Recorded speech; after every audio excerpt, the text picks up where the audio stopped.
So दिनैनि आंनि भिडिअ'आ थायरयडनि मेडिसिननि सायाव स नायलांबाय थादों नोंथांमोना माबायदि जायो।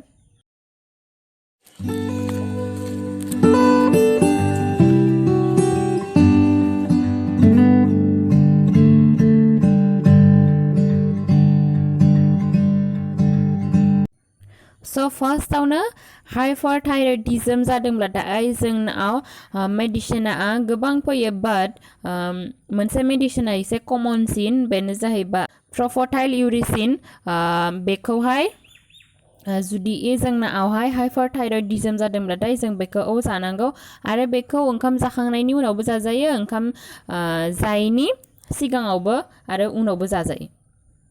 आरो बेखौ विदिन 8 आवार्सनि उनावसो जानांगौ बेनि सिगां आं जानाङा 9 घन्टानि उनावसो जुदि नों गरसे टेब्लेट जाखांदोंब्लाथाय सानावहाय नोङो जादोंबाथाय बे टाइमखौ नायनानै जाफिनब्लासो मुलिया मोजाङै खामानि होयो।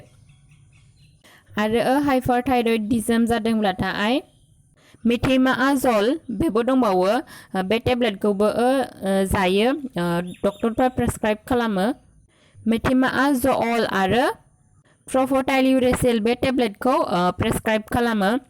आरो जेब्ला जोंनाव हाइपारथायरयडिज्म माने जोंनि हर्मना बुहुत खम जानायखौ बेखौ हाइपथायरयडिज्म होननानै बुंनाय जायो। स बे केसआवहाय लिभ'थायरक्साइन होननाय टेब्लेट प्रेसक्राइब खालामो।